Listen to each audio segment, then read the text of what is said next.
धन्यवाद सभापति महोदय, आपने मुझे पानी जैसी महत्वपूर्ण मांग पर बोलने का अवसर दिया। पानी के बिना जीवन संभव नहीं है और हम सब लोग इस बात को बहुत अच्छे से जानते हैं। मुझे लगता है कि पानी को लेकर के हमारी पीढ़ी में ही हम अपनी पीढ़ी के सामने ही देखेंगे एक दूसरे को झगड़ते हुए, ऐसी स्थिति ना बन जाए। इसलिए पानी को सहेजना और पानी को काम में लेना और हर व्यक्ति तक पानी पहुंचाना, ये सभी सरकारों की जिम्मेदारी है। माननीय प्रधानमंत्री महोदय को मैं बहुत बहुत आभार व्यक्त करती हूं क्योंकि उन्होंने जल जीवन मिशन जैसे मिशन की शुरुआत करी। यह भारतीय जनता पार्टी की सोच और उनकी विचारधारा का ही परिणाम है कि जब अटल जी प्रधानमंत्री होते थे तो उन्होंने प्रधानमंत्री सड़क योजना लेके आए थे। कोई पिक एंड चूज नहीं था, नीति निर्धारित करके उन्होंने इस योजना को लॉन्च किया और जनसंख्या के आधार पर आज गांव-गांव में यदि प्रधानमंत्री सड़क योजना बनी है तो वो प्रधानमंत्री अटल जी के कारण से बनी है। और आज जब माननीय प्रधानमंत्री नरेंद्र मोदी जी जल जीवन मिशन लेके आए हैं तो उसके पीछे भी ये भावना है कि पूरे हिंदुस्तान, सिर्फ राजस्थान में नहीं, पूरे हिंदुस्तान भर में जो पेयजल है उसको कैसे स्वच्छ जल लोगों तक पहुँचाया जाए, कैसे लोग 70 साल की आज़ादी के बाद भी जो स्वच्छ जल की ज़रूरत है उसको हम पूरा नहीं कर पाएँ तो वो पूर्ति हम कैसे करें। इसलिए उनकी भावना बहुत अच्छी है और पूरे देश भर में, चूँकि पेयजल राज्य सरकारों की जिम्मेदारी है, इसके बावजूद भी यदि केंद्र सरकार 50% की हिस्सेदारी के साथ में हमें कोई योजना दे रही है तो मैं माननीय मंत्री महोदय को निवेदन करूंगी कि मंत्री महोदय, आप इस योजना के तहत जितना ज़्यादा पैसा केंद्र सरकार से ला सकते हैं वो लाना चाहिए और राजस्थान जैसे मरु प्रदेश में पेयजल की समस्या का समाधान इससे हो सकता है। माननीय मंत्री महोदय, मैं आपका ध्यान दिलाना चाहती हूँ क्योंकि अजमेर बहुत सौभाग्यशाली है। अजमेर में स्मार्ट सिटी है, प्रसाद है, अमृत है, ये सब योजनाओं को, जितने भी केंद्र सरकार की योजनाएं हैं उन सब योजनाओं का पैसा अजमेर को मिला है। और इसी के तहत स्मार्ट सिटी और अमृत के तहत माननीय मंत्री महोदय 103 करोड़ रुपए पेयजल की योजनाओं के लिए मिला। उस 103 करोड़ रुपए में पानी की नई टंकियों का निर्माण कार्य होना था, नए स्मार्ट मीटर लगने थे, पंपिंग स्टेशनों पर उच्च क्षमता के पंप हाउसेस लगने थे, नई पाइपलाइन बिछाने का काम इसमें होना था। और इसके तहत अमृत योजना में तो 30 करोड़ रुपए माननीय सभापति महोदय और 50 करोड़ रुपए स्मार्ट सिटी के तहत हमें मिला।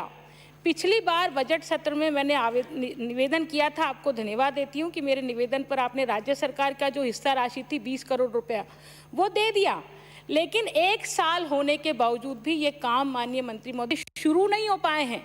और सिर्फ क्यों नहीं शुरू हो पाए, मात्र 8 करोड़ रुपया चाहिए।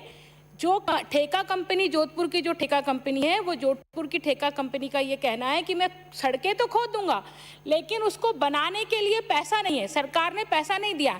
इसलिए 8 करोड़ रुपए की यदि स्वीकृति मिल जाती है मात्र, तो ये 103 करोड़ रुपए के अमृत और स्मार्ट सिटी में जो काम होने हैं वो होंगे, क्योंकि 70% पैसा माननीय सभापति महोदय इसमें केंद्र सरकार का है और 20% राज्य सरकार का है। तो इतना 70% पैसा देने के बावजूद भी हम काम नहीं करा पा रहे। फिर वापस हम जनता जल मिशन में इसमें आ जाते हैं, जल जीवन मिशन में कि 70%, 90% दो, 90% दो। तो जिसमें सरकार ने 70% पैसा ऑलरेडी दे रखा है, 2 साल 3 साल हो गए उन कामों को हम नहीं करा पा रहे हैं, तो ऐसी स्थिति में हम कैसी आवश्यकताओं की पूर्ति कर पाएंगे। इतना मेरा निवेदन है। 95 किलोमीटर माननीय मंत्री महोदय इसमें लाइन डलनी है, 95 किलोमीटर। और माननीय सभापति महोदय, अभी जब से ये मिशन आया है 4-5 साल लगभग इसको हो गए हैं, इसमें सिर्फ 30 किलोमीटर की लाइन डली है, 65 किलोमीटर लाइन अभी और शेष है। आप भले आदमी हैं, इसलिए मैं आपसे निवेदन करूंगी कि आप इन योजनाओं पर जो ऑलरेडी पहले से चल रही है, यदि उन पर ध्यान देंगे तो हम अजमेर की आवश्यकताओं की पूर्ति कर पाएंगे। माननीय सभापति महोदय, अजमेर जो बिल्कुल सेंट्रल में राजस्थान का हार्ट कहलाता है और हार्ट होने के बावजूद अजमेर में कोई कमी नहीं थी, सिर्फ माननीय मंत्री महोदय पानी नहीं था अजमेर में, इसलिए अजमेर राजस्थान की राजधानी बनते बनते रह गया, सिर्फ पानी की वजह से। और ये पानी यदि उस समय उपलब्ध होता तो आज अजमेर राजस्थान की राजधानी होता, लेकिन इस पीड़ा को हम आज तक भुगत रहे हैं अजमेर के लोग। और मैं निवेदन करती हूँ कि अजमेर में पहले माननीय सभापति महोदय 1965 में बनास नदी से पानी आता था, बनास नदी से पेयजल की पूर्ति होती थी। सन 1995 से बीसलपुर बांध आया और बीसलपुर बांध से पेयजल की आपूर्ति होने लगी। लेकिन ये जो अजमेर की जो परियोजनाएं बनी है ना माननीय मंत्री महोदय, चाहे वो क्षेत्रीय कार्यालय हो या परियोजना का कार्यालय हो या व्रत कार्यालय हो, वो बनास नदी से जब पानी आता था उसके अकॉर्डिंग ही बनी हुई है। इसलिए मेरा निवेदन है कि ये जो हमारे व्रत कार्यालय, उपखंड कार्यालय है, इन कार्यालयों का पुनर्गठन होना भी बहुत नितांत आवश्यक है। यदि इनका पुनर्गठन होता है तो एक अधिकारी मेरे अजमेर भी लगता है, दक्षिण में भी लगता है, एक अधिकारी पुष्कर में भी लगता है, मसूदा में भी लगता है। अब वो एक अधिकारी एक समय में मसूदा जाएगा, पुष्कर जाएगा, अजमेर जाएगा, कहाँ जाएगा। इसलिए मेरा निवेदन है कि इन परियोजनाओं का पुनर्गठन आपको करना चाहिए और ये बहुत जरूरी है। और ये सारा काम हो चुका, ऑन पेपर सब कुछ काम रेडी है, सिर्फ आपको उसको एक बार फाइनल आपको चेक करके उसको फाइनल करना है। माननीय मंत्री महोदय, जैसे मैं आपको सभापति महोदय मैं आपको बता रही थी कि पहले बनास नदी से पानी की सप्लाई होती थी और अब बीसलपुर से सप्लाई होती है। पर माननीय मंत्री महोदय, बीसलपुर 2021 तक के लिए जो डिजाइन हुआ है वो 2021 अब आ गया। अब बीसलपुर का थर्ड फेज आना बाकी है। ये थर्ड फेज जब तक बीसलपुर का आप स्वीकृत नहीं करेंगे तब तक बीसलपुर के बाद में आप ईस्टर्न कैनाल की बात कर रहे हैं कि बीसलपुर का ओवरफ्लो पानी ईस्टर्न कैनाल में जाएगा। लेकिन यदि बीसलपुर भरेगा ही नहीं, क्योंकि बीसलपुर टोंक और अजमेर की आवश्यकताओं की पूर्ति करता है, जयपुर भी इसका पानी आता है, तो इसलिए मैं निवेदन करूंगी कि बीसलपुर के लिए थर्ड फेज को आज से ही हमें इस पर विचार करना चाहिए, इसको स्वीकृत करना चाहिए। और जो माननीय प्रधानमंत्री महोदय ने अर्बन जल जीवन मिशन जो दिया है, उस अर्बन जल जीवन मिशन के तहत अभी से हमें इसके प्रोजेक्ट्स को बना करके केंद्र सरकार के सामने प्रस्तुत करना चाहिए, ताकि हम इस थर्ड फेज को भी प्रारंभ कर पाएं और आने वाली भविष्य की पानी की आवश्यकताओं को पूरा कर पाएं। माननीय सभापति महोदय, माननीय मंत्री महोदय के ध्यान में दिलाना चाहूँगी कि अजमेर और बीसलपुर की दूरी 131 किलोमीटर है। 5 टीएमसी बीसलपुर में आरक्षित है अजमेर के लिए पानी। 1.15 लाख के लगभग अजमेर शहर के जल कनेक्शन है, 1,15,000 के आसपास। और हमारी सरकारों में पिछले 15 साल से मैं सुन रही हूँ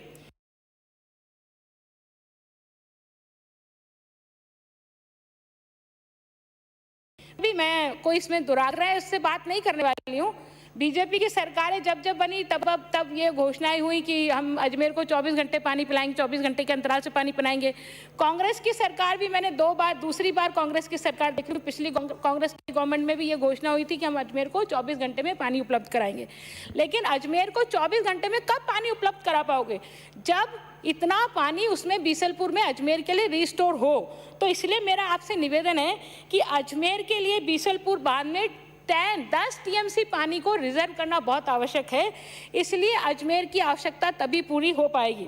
और इसके साथ साथ अजमेर से बीसलपुर, माननीय सभापति महोदय, चूंकि अजमेर से बीसलपुर से अजमेर पानी आता है और 131 किलोमीटर की दूरी तय करके आता है, तो बीच में थडोली पंपिंग स्टेशन है, सरवाड़ पंपिंग स्टेशन है।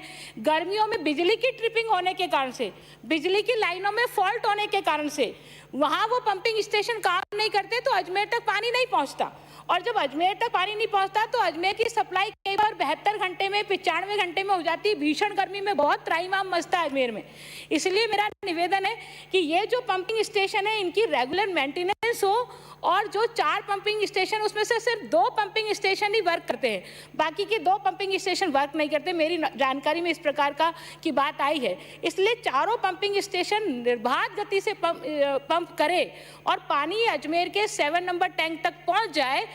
इस नाते से इस लाइन को हमेशा इसकी जो मेंटेनेंस जो कंपनी करती है वो मेंटेनेंस नहीं करती, और अचानक से पता पड़ता है कि पानी की पाइपलाइन फूट गई, इसलिए 4 दिन अजमेर में पानी नहीं आएगा।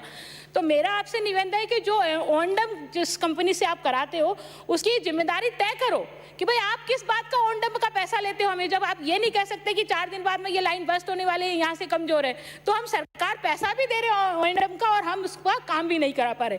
तो इसलिए माननीय मंत्री महोदय मेरा निवेदन है। और साथ ही माननीय मंत्री महोदय से मैं एक और निवेदन करना चाहूंगी कि बीसलपुर बांध में पानी की आवक लगातार बनी रहे, इस नाते से ब्राह्मणी नदी का पानी बीसलपुर में आना चाहिए। 146 करोड़ रुपए की योजना पहले बनी थी और ये योजना लगभग लागू होने वाली थी कि सरकार बदल गई और उस वजह से यह योजना भी ठंडे बस्ते में चलेगी। तो हम ईसरदा बांध के ऊपर जो इतना बड़ा खर्च कर रहे हैं, पूरे ईस्टर्न कैनाल पर जो हम खर्चा करने वाले हैं, यदि बीसलपुर में पानी नहीं आता है तो वो सारा खर्चा हमारा व्यर्थ होने वाला है, क्योंकि अनेकों पहले 4-5 सालों में बारिश ठीक नहीं हुई कैचमेंट एरिया में, और उस वजह से बारिश ठीक नहीं होने की वजह से बीसलपुर बांध खाली रह गया। तो इसलिए मेरा निवेदन है कि हम ये पैरेलल व्यवस्थाएं करेंगे तो हम पानी की भविष्य की आवश्यकताओं को पूरा कर पाएंगे। और साथ ही माननीय मंत्री महोदय से इतना निवेदन करना चाहूंगी कि जो 7 नंबर टैंक है, उस माकुपुरा में जो 7 नंबर टैंक बना हुआ, उससे अजमेर की फिर सप्लाई होती है और वहां से मुख्य पाइपलाइन जाती है और वो मुख्य पाइपलाइन से फिर वितरणिकाओं के माध्यम से पानी वितरित होता है। तो जो मुख्य पाइपलाइन है जो 7 नंबर टैंक से हमारे बस स्टैंड तक आती है, वो मुख्य पाइपलाइन आज भी सीमेंट की डली हुई है माननीय सभापति महोदय। पिछले वर्ष भी ये सीमेंट की लाइन अचानक बस्ट हो गई और अचानक बस्ट होने के कारण से पूरे शहर की पानी की सप्लाई जो है डिस्टर्ब हो गई।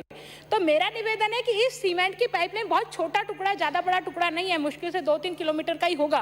तो इस मुख्य पाइपलाइन को भी यदि हम स्टील की पाइपलाइन में कन्वर्ट कर देते हैं तो बार बार बस्ट होने से जो पेयजल सप्लाई बाधित होती है उसको हम रोक पाएंगे। और साथ ही एक और निवेदन करती हूँ इसके साथ में कि जो 7 नंबर टैंक है, उस 7 नंबर टैंक पर हम 2 दिन के स्टोरेज की व्यवस्था एक्स्ट्रा कर लें। यदि अजमेर के पानी के लिए 2 दिन के स्टोरेज का टैंक वहां पर बना दें तो बीसलपुर से अजमेर आने पर जब कभी भी कोई परेशानी हो तो वो रिजर्व वाटर से हम अजमेर की सप्लाई कर सके, ये व्यवस्था हमको करनी चाहिए। इसके साथ ही माननीय सभापति महोदय, मैं 2-3 विषय और रखना चाहती हूँ। मैं विषय नहीं रखना चाहती, 2-3 मेरी विधानसभा से ही संबंधित है, इसलिए निवेदन करना चाहती हूँ। पिछले 2018 में जब भारतीय जनता पार्टी की सरकार थी, मैं याद करना चाहूँगी माननीय किरण माहेश्वरी जी को, और उन्होंने मेरे आग्रह पर 3 पानी की टंकियां स्वीकृत करी इसी बजट में, और स्वीकृत करने के बाद में माननीय सभापति महोदय 2 टंकियां माननीय मंत्री महोदय 2018 के बजट में उन्होंने स्वीकृत करी थी, और दोनों टंकियां 18 का लास्ट होते होते बन के तैयार हो गई, पानी की सप्लाई कर दी। उन्होंने उसका लोकार्पण भी किया, शिलान्यास भी उन्होंने किया और लोकार्पण भी उन्होंने किया।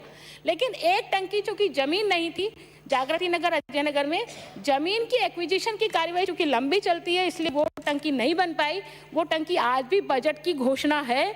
अब लैंड का एक्विजिशन का काम आपने कर दिया, आपको धन्यवाद, पर उसके निर्माण का काम, उसकी टेंडर की प्रक्रिया भी शीघ्र प्रारंभ हो जाए ताकि अजय नगर के लोगों को भी पानी की सुविधा मिल सके। इसके साथ ही मेरा जो मलूसर रोड है, वो मलूसर रोड माननीय मंत्री महोदय अनुसूचित जाति और बागरिया समाज के लोगों की बस्ती है, और चूंकि बागरिया समाज और अनुसूचित जनजाति के लोग पहाड़ों पर ऊपर बस गए, उनके पास जमीन नहीं है, इसलिए उनको जहाँ जगह मिली सरकारी जमीन वो वहीं बस गए। तो ठेठ ऊपर अरावली की पहाड़ी है हमारी तारागढ़ की, वो तारागढ़ के पर बसे हुए हैं, और वहाँ पर उनको पेयजल की बहुत दिक्कत है, क्योंकि जो टंकी बनी हुई है वो नीचे बनी हुई है और वो ऊपर बसे हुए हैं, तो पानी उनके पहुँचता नहीं है। तो मलूसर रोड के मेरे जो नागरिक हैं, उन नागरिकों को पानी की सप्लाई के लिए एक एक्स्ट्रा उच्च जलाशय की आवश्यकता है। इसलिए वो एक सिर्फ मैं एक डिमांड करूं कि एक उच्च जलाशय यदि आप राज्य सरकार के बजट से दे दें तो मेरे उन लोगों के लिए भी सुविधा होगी। और एक और निवेदन करती हूँ अवैध जल कनेक्शनों के लिए। माननीय सभापति महोदय, अवैध जल कनेक्शन के लिए सरकार ने अभियान चलाया, पिछले वर्ष गर्मियों में अभियान चला, और अभियान चलने के कारण से जो भी अवैध कनेक्शन थे उनको विभाग के अधिकारियों ने काटने की मुहिम चलाई। ये अच्छा काम है, लेकिन जिस जेईएन ने वो अवैध कनेक्शन काटे थे, माननीय सभापति महोदय, जिनके अवैध कनेक्शन कटे थे वो कुछ या तो कांग्रेस के समर्थक रहे होंगे या कांग्रेस के कार्यकर्ता रहे होंगे, उन्होंने मंत्री महोदय करी और आपने उस जेईएन का ट्रांसफर अजमेर से बाहर कर दिया। तो मेरा इतना निवेदन है कि ये अधिकारी आपके आदेशों की पालना करते हैं, और यदि ये अवैध जन कनेक्शन काट रहे हैं तो उनको शाबाशी मिलनी चाहिए, सजा नहीं मिलनी चाहिए। इसलिए उन ऐसे अधिकारियों को शाबाशी देने की बजाय आप सजा नहीं दें, और ऐसे यदि कोई कार्रवाई करता है तो वो आपकी विभाग के दिशा निर्देशों की पालना ही कर रहा है, उसके लिए वो हाँ बस लास्ट एक आदर्श नगर में माननीय सभापति महोदय मेरे उच्च जलाशय बना हुआ है। वो आदर्श नगर का जो उच्च जलाशय है वो ग्रेविटी से भरता है, और ग्रेविटी से भरने की वजह से वो समय लेता है भरने में टैंक, और जब समय लेता है भरने में तो फिर उस जल सप्लाई उस टैंक से बहुत धीरे होती है, कम दबाव से होती है। तो मेरा निवेदन है कि आदर्श नगर उच्च जलाशय को भरने के लिए यदि वहाँ पंपिंग स्टेशन आप स्वीकृत कर दो, एक छोटा, कोई ज़्यादा राशि नहीं आने वाली, 1-2 करोड़ रुपया उसके ऊपर खर्चा आने वाला है, तो यदि आप एक पंप स्टेशन वहाँ पे स्वीकृत कर देते हैं तो मेरे वो आदर्श नगर के उच्च जलाशयों को भरने में आसानी होगी। और लास्ट में हैंडपंपों के बारे में निवेदन करना चाहूंगी माननीय सभापति महोदय, मंत्री महोदय को, कि हैंडपंप जब आप स्वीकृत करते हैं तो आप छोटी पोर्टेबल मशीनों के भी टेंडर करिए, क्योंकि हम शहरों में रहते हैं और शहरों से आते हैं, तो शहरी क्षेत्र में छोटी छोटी गलियों में वो बड़ी बड़ी मशीनें नहीं जा पाती और उन लोगों को पानी की सुविधा नहीं मिल पाती। इसलिए छोटे एरियाज में भी वो पोर्टेबल मशीनें जा पाए, वहाँ पे भी हैंडपंप की सुविधा मिल सके।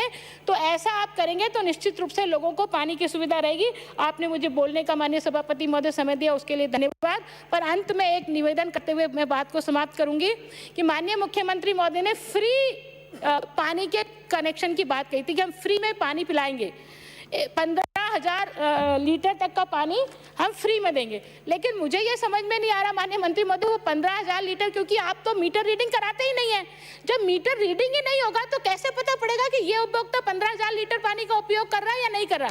तो आपकी ये योजना तो लागू ही नहीं हो, जबकि माननीय मुख्यमंत्री महोदय ने मार्च 2019 में इसकी घोषणा करी थी।